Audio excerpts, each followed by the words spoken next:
नमस्कार, मैं स्नेहा भारद्वाज। मैं स्मृति ठाकुर और आप सब देख रहे हैं हैप्पीनेस इंडिया। आज हमारे साथ वार्ड नंबर 28 के वर्तमान पार्षद हेमंत कुमार जी मौजूद है। तो इनके सामने हमने वार्ड में जो सर्वे किया था उन जनता के क्वेश्चन रखेंगे। तो नमस्कार हेमंत जी, स्वागत है आपका हैप्पीनेस इंडिया में। नमस्कार मैम। तो जैसे कि हमने आपके वार्ड में सर्वे किया तो सबसे ज़्यादा जो समस्या थी वो पानी को लेकर थी। तो आप पानी की समस्या से निजात दिलाने के लिए क्या करेंगे, क्या योजना है आपकी? मास्क हटा के बात कर लूँ? जी जी सर। Thank you. आप सभी को नमस्कार। वार्ड नंबर 28 मेरा लगता है। मैं वार्ड नंबर 28 से अभी मौजूदा काउंसलर हूँ। जी जी। आपने क्वेश्चन किया पानी से संबंधित। पानी से संबंधित में आपने जो भी सर्वे किया मुझे नहीं पता। देखो आपने कहाँ पर सर्वे किया? झारसा गाँव में हमने सर्वे किया। जी, झारसा गांव के अंदर पानी की वैसे तो कोई पुख्ता समस्या तो नहीं है कि भाई कोई रेगुलर समस्या बनी हो। वार्ड नंबर 28 में टोटल मिला के देखा जाए तो 17 ट्यूबवेल मैं लगवा चुका हूँ, जिसमें से 13 ट्यूबवेल वार्ड नंबर 28 झारसा में लगवाए हैं मैंने। तो अगर झारसा में कोई प्रॉब्लम आपको सर्वे के दौरान में फेस हुई है तो मेरा मानना है कि या तो उस समय उस एरिया की कोई मोटर ख़राब होगी या बूस्टर ख़राब होगा, तभी आपको ये समस्या हुई है।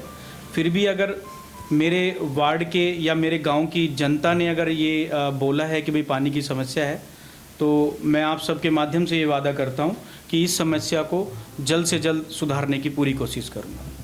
सर, जैसे कि झारसा गांव में हमने सर्वे किया था तो वहाँ पे ये भी हमने देखा कि जो मेन बाज़ार है वहाँ का जो रोड है वो टूटा हुआ था और सीवर में से पानी बाहर निकल रहा था। तो इससे भी वहाँ के लोग काफ़ी ज़्यादा परेशानियों का सामना कर रहे हैं। तो इसमें आप क्या कहना चाहेंगे? हाँ बिल्कुल, आपने ठीक कहा। गांव झारसा मेन रोड, ये एरिया जहाँ पर आपने सर्वे किया है वो लगभग कन्ही मोड़ के पास का एरिया पड़ता है। वहाँ पर एक दो सीवरों में समस्या रेगुलर बनी रहती है। तो जिस समय सीवर डाले गए थे तो वार्ड की जनता काफ़ी कम थी। अब किराएदारी ज़्यादा है तो लाइन उतनी बड़ी नहीं है, तो समस्या देखने को मिलती है। पर फॉर द टाइम बिंग तुरंत ही सॉल्यूशन भी हो जाता है। रोड के बारे में जो बताया गया है कि रोड बनना है, ये रोड बनना है।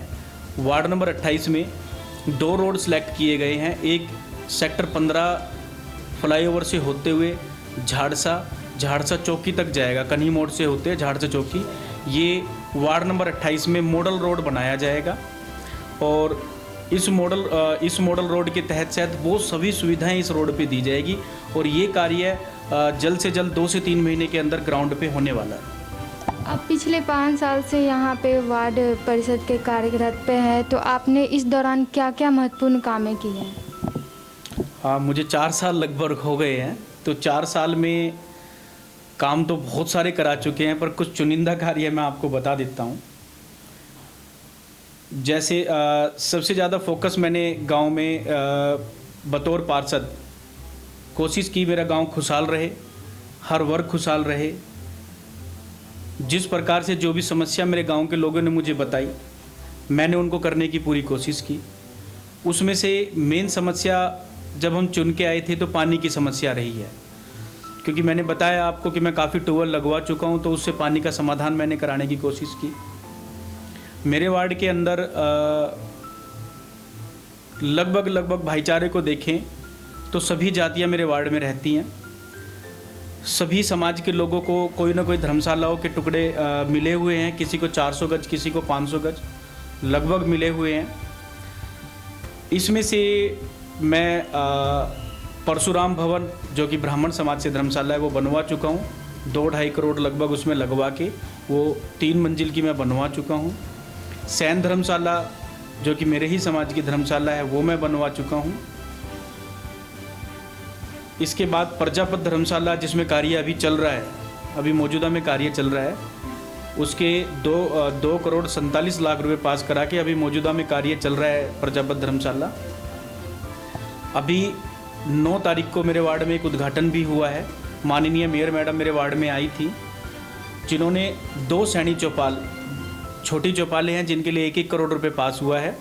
2 सैनी चौपाल का उद्घाटन मेयर मैडम ने अभी किया है जस्ट। और अंबेडकर भवन जो कि इंदिरा कॉलोनी में है, उसका लगभग कार्य पूरा रह गया है, कुछ थोड़ा बहुत कार्य उसमें बचा है।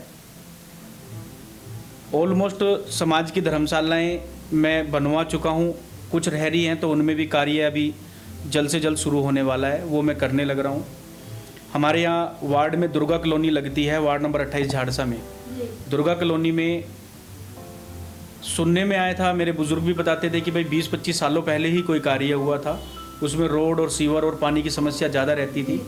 तो वहाँ पर रोड भी मैंने बनवा दिया है, गलियाँ बनवा दी हैं, सीवर लाइन डल गई है, पानी की लाइन डल के बिल्कुल कम्प्लीटली ऐसा लगता है देखने में कि हाँ अच्छा लगता है। इतना परिपूर्ण तो मैं हूँ नहीं, कुछ भी हो सकता है, कुछ कार्य मुझसे छूट गए हो। तो वो ऑन ग्राउंड है जिनकी लिस्टें मेरे पास हैं। अब मैं इतनी सारी लिस्ट पढ़ के सुनाऊंगा तो बहुत समय लग जाएगा, मैं इसकी कॉपी आपको दे दूंगा। लगभग सभी कार्य है जो मैंने कोई महत्वपूर्ण कार्य जो बाकी रह गया वही कार्य आप बता दीजिए। हाँ, ये बिल्कुल, मैं जो बाकी रह गए हैं वो कार्य ये हैं कि जो अभी मेयर मैडम अनाउंस करके गई थी, मेरे वार्ड में गांव झाड़सा कन्ही मोड़ पर एक जगह है लगभग 750 वर्ग गज, उसके अंदर मौजूदा में अभी डिस्पेंसरी है। वो डिस्पेंसरी 30 बेड की 2,67,00,000 रुपए की लागत से 30 बेड की डिस्पेंसरी मेरी पास हो गई है, टेंडर उसका लग चुका है, वर्क ऑर्डर भी उसका हो गया है। लगभग महीने 20 दिन के अंदर उसका काम शुरू होना है। एक ये मेरा मुख्य कार्य है मेरे वार्ड की जनता के लिए, मेरे गांव के लोगों के लिए। एक वेटनरी हॉस्पिटल था मेरे गांव में जो कि ऐसे ही वीरान पड़ा हुआ था, उसमें मैंने अपने वार्ड के लोगों के लिए लाइब्रेरी, सिलाई सेंटर और एक CFC centre, computer operator centre, ये मैंने उसमें पास कराया है। उसका भी टेंडर लग चुका है और लगभग 20 दिन के अंदर या महीने में ये काम शुरू हो जाएगा। और भी ऐसे छोटे छोटे कार्य हैं जो बचे हुए हैं, जो जल्दी ही ऑन ग्राउंड कार्य होने लग रहे हैं। सर, कोरोना काल में आपने अपने वार्ड के लिए क्या क्या चीज़ें करी थी? कोरोना का कार्य बहुत ही, वो उस दौरान के अंदर बहुत ही दुर्भाग्यपूर्ण ऐसा रहा कि देश की जनता कोरोना जैसी महामारी से जूझने लगी। काफ़ी लोगों को बहुत भारी क्षति हुई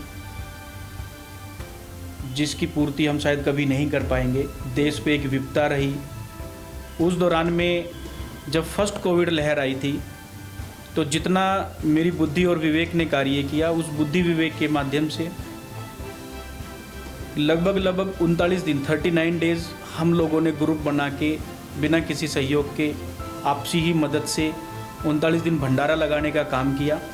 ये भंडारा मेरे वार्ड नंबर 28 इंदिरा कॉलोनी में हमने लगाया था, जहाँ से हम खाना डिस्ट्रीब्यूट भी करते थे और वहाँ से पैक करके अपने वार्ड में अलग अलग जगह भेजा भी करते थे। इसके साथ साथ सेकंड लहर जो आई, सेकंड लहर में बहुत ही निजी लोगों को खो दिया हम लोगों ने। कोरोना ने हमारे निजी लोगों को हम लोगों से छीन लिया, जिसका बहुत भारी दुख है हमें। फर्स्ट लहर में, सेकंड लहर में या जो भी आने वाली लहर में नगर निगम ने भी हमारी अच्छी मदद की।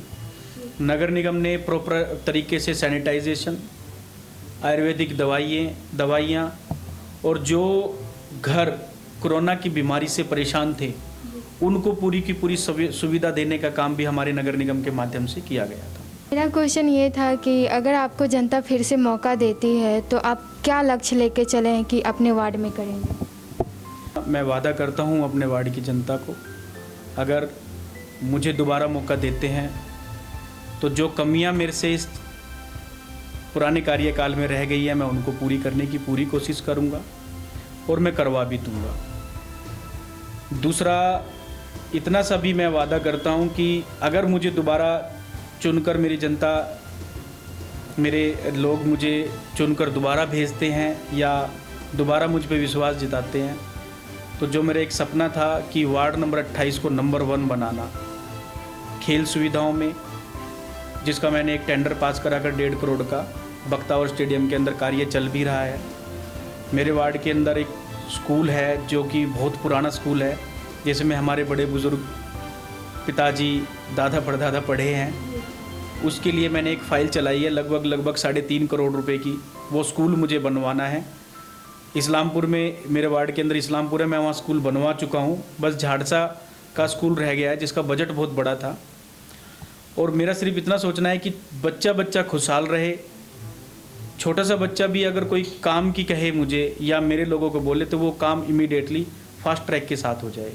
पुरानी राजनीति को छोड़ते हुए नई की शुरुआत करनी है। और नई में सिर्फ ये कहना चाहता हूँ कि मेरी वार्ड की बहन बेटियाँ, छोटे बच्चे, बड़े बुज़ुर्ग, माताएं बहनें अपने आप में खुश रहें, परिपूर्ण रहें। या एक ऐसा सिस्टम खड़ा करना चाहता हूँ कि मेरे गांव में हमारी जो माताएं बहनें हैं वो घर का काम फ्री करने के बाद फ्री हो जाती हैं। उनके लिए कोई इस प्रकार का काम देना चाहता हूँ कि वो घर पे बैठे ही 8,000, 10,000 रुपये, 12,000 रुपये महीना वो बेचारी कमा ले। प्लानिंग बहुत सी हैं, समय आपका इस प्रकार का है कि उतनी तो मैं आपको बता भी नहीं पाऊँगा, पर मैं वादा करता हूँ कि कुछ बेहतर से बेहतर हम करने की कोशिश करेंगे कि गांव के लोगों को ये महसूस हो कि हमने अपने हेमंत भाई पे विश्वास दिखाया दोबारा, तो इस व्यक्ति ने हमारी सुनने की काम किया है और हमारे लिए कार्य करने का काम किया। धन्यवाद, आपने अपना कीमती समय में से हमको समय दिया। जैसे कि आपने देखा, हमने हेमंत जी से बात की तो उन्होंने बहुत सारे ऐसे समस्याओं के बारे में बातचीत की कि उन्होंने कोशिश की थी कि निजात दिलाने के लिए। और भी हम वार्ड में सर्वे करेंगे और वहाँ के जनता से भी उनकी समस्या के बारे में पूछेंगे और उनके प्रतिनिधित्व से सवाल भी करेंगे। तब तक के लिए आप हमारे चैनल के साथ बने रहे हैप्पीनेस इंडिया पर। हमारे चैनल को लाइक, शेयर, सब्सक्राइब करना ना भूलें। जय हिंद। जय।